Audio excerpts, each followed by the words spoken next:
Hey guys, I have created another video. This is for Unit 4, Lesson 4 through 6. I hope it helps you.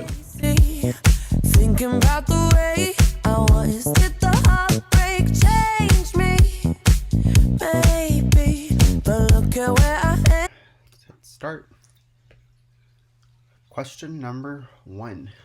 Use the graph to determine the behavior of the function between the indicated points. First part says from A to B. From A to B, they want to know if this is increasing, a constant, or decreasing. Increasing would mean my line is going upward. Decreasing would be my line is going down, and constant would be my line does not change, it's just one flat line. So from A to B, we would have a flat line. That would indicate it's constant. Now from B to C, here's B. We go to C. This is downward, so that's going to be decreasing. Now from C to D, here's C, here's D. I'm going back up. If I'm going up, that means I am increasing again. And lastly, from D to E, if I'm going from here to here, I'm going down, so that is decreasing. Awesome, we got it correct. Number 2. For each scenario below, choose the graph that gives the best representation. Part A. Ivana is driving on the freeway at a constant speed. She then speeds up to pass a truck. After passing the truck, she exits the freeway and slows. Okay, so we know Ivana is driving at a constant speed. If we have a constant speed, it means she's going the same, so we should start off with a flat line. This one does not have a flat line. This one does not start with the flat line. This one does, and this one does not. She's increasing speed, and she's decreasing speed. So the only one that would make sense would be this one. But let's go ahead and make sure. So it says she's driving at a constant speed. She speeds up to pass the truck. And after passing the truck, she exits the freeway and slows down. So then she starts to slow down. This graph here would be the correct one. Part B. Carlos is walking to school at a constant rate. Midway through the walk, he stops for a few minutes to talk to a friend. Then he continues walking to school, but at a slower rate than before. Okay, so we know he's walking at a constant rate. This is distance to school, and this is time. He's going at a constant rate, walking to school. Actually, this is distance from school, so the school is going to be right here. So we're trying to get to this bottom line is where school's at. His house is over here somewhere. Okay, this one looks like he's walking to school. This one he's walking away from school. This one he's walking away from school. If you look, he's getting further and further away. The higher it is, the further away you are from school. Okay, so the only one that really is walking towards school would be this one, because school is going to be down here. Somewhere down here is the school. But let's go ahead and make sure. So it says he's walking at a constant rate to go to school. Then he stops for a few minutes. He stopped right here. He's not going back or forward. He's just stopped, talking to the friend, and then he continues going to school, but he's walking slower, which means there is a lower slope. It's going to be this one. Let's go ahead and check our work. We are correct. Awesome job. Now number 3. Here is the graph of the function f. Use the graph to find the following. If there is more than one answer, separate them with commas. A. All values at which f has a local maximum. B. All local maximum values of x. So we're looking for maximum. Our maximums here are going to be right here and right here. If they wanted minimums, our minimums would be our lowest points, which would be this one and this one. But because they want max, it's going to be this one and this one. Okay, so let's do this very quickly so I can show you.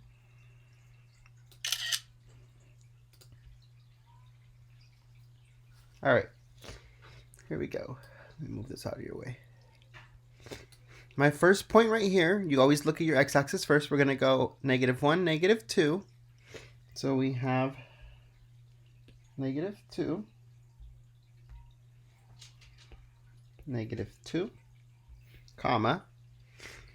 we go 1, 2, 3. 3 up, and that's positive 3. That's my first point.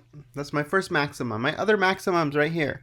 Let's look at our x-axis first. We have 1, 2, 3, comma, my y is negative 1. Then I want to go ahead and label them. This is my x, this is my y. This is my x, this is my y. Now, they want to say all values at which f has a local maximum. Local maximum. That's going to be your x, okay? And then your local maximum values, that's going to be your y. So knowing that, for this one, on my local maximum, that's going to be your x, so that's going to be negative 2.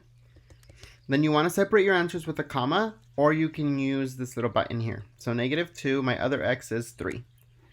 All right, now my values of f, which is this one right here, my local max values is going to be y. So looking at my y's, it's going to be 3, comma, my other y is my negative 1. So again, the one that says all values at which f has a local maximum, that's going to be your x. Anything that says all local maximum values of f, this is your y. Okay, now let's go ahead and check our answer. And we are correct. Awesome job, guys. Let's go ahead and do number 4. Number 4, it says below is the table of a function. Write the output when the input is n. All we have to do is try to figure out how they went from 2 to 6. Okay, let's do this. To find that, we can do this. Let's see. Okay, so I have from 2, this is going to be my input, 2 plus x equals 6.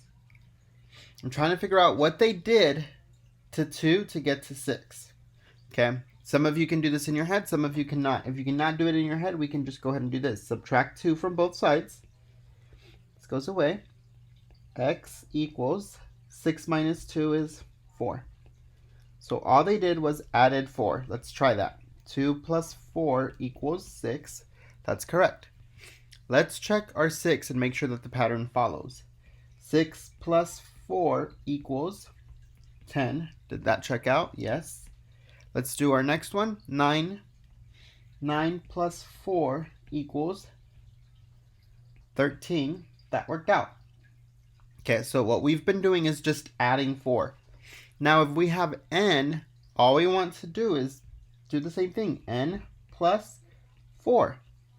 That's how we're going to figure out what our output is. Okay, this is what we're going to go ahead and plug in for our answer. We're going to do n. Let's see, n plus 4. And sometimes you'll have subtracting, sometimes you'll have addition, division. You're going to have to figure out how you go from here to here, okay? And then make sure it works for all of them, and then just do it to your last value, which is n. Let's go ahead and check our work. Awesome, we got it correct. Our answer was n plus 4. Alrighty, let's go ahead and move on to number 5.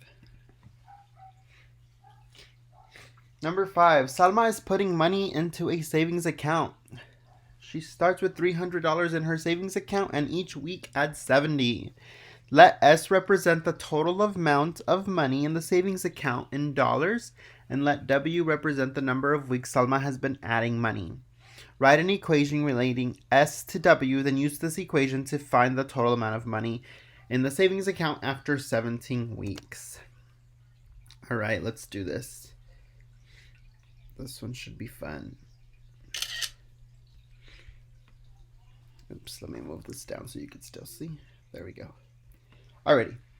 So it says she starts with $350. She's going to add $70 each week. So we're going to go ahead and add $70 each week. Okay. Now it says let S represent the total amount. So this total amount is going to be represented by S. And then it says let W represent the number of weeks. So the number of weeks, we said it's $70 per week. So we're going to add the W after the 70. The 70 and W should go together. Here is our equation. Now they want to know how much money has she saved in 17 weeks. Okay, so 17 weeks. All we're going to go ahead and do, instead of the W, we're going to replace it with the 17. 350 plus 70 parentheses 17, because we're trying to figure out 17 weeks. Now following PEMDAS, I have to go in order and I would have to multiply first. So I have to figure out 70 times 17. Go ahead and plug that into your calculator. And that is going to be 70 times 17 is 1,190. Bring everything else down. 350 equals S. Alrighty. Now let's go ahead and add these two. S equals 350 plus 1,190. That gives us 1,540. So after 17 weeks, Salma's going to have $1,540. Let's go ahead and plug this back in here. Our equation we said is going to be S. Notice they gave us a capital S, so make sure you use a capital S. Same thing with the W. They use the capital W, so you use the capital W. S equals 350 plus 70. W is what we had. Now we plugged in the 17 for 17 weeks. That gave us 1,540. You don't have to put the comma for your 1,000, okay? Just the value.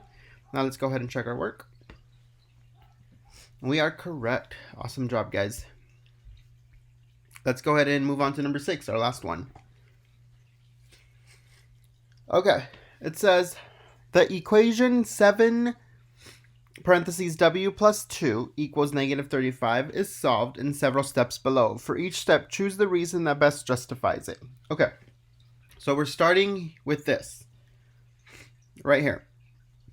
They want to go ahead and know what you did from this step to this step. So if I go here, this is my original equation.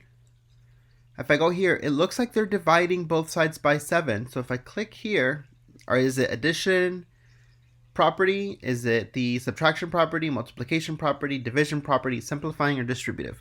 Well, it looks like we're dividing, so it's going to be division property. Okay. After you're dividing, what you have to do is we've set it up to divide. Now we actually have to divide, and we would call that simplify. Okay, we have it set up. Now we have to simplify it. The 7s would go away. They would cancel each other out, so we're left with W plus 2. The negative 35 divided by 7 gives us negative 5. All we did was simplify there, okay?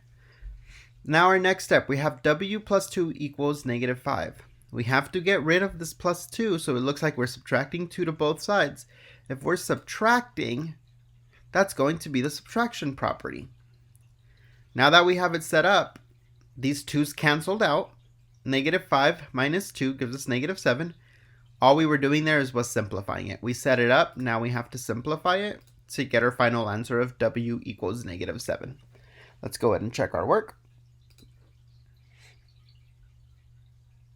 Awesome job. And we are done with Unit 4, homework lesson 4 through 6. I'm all good, all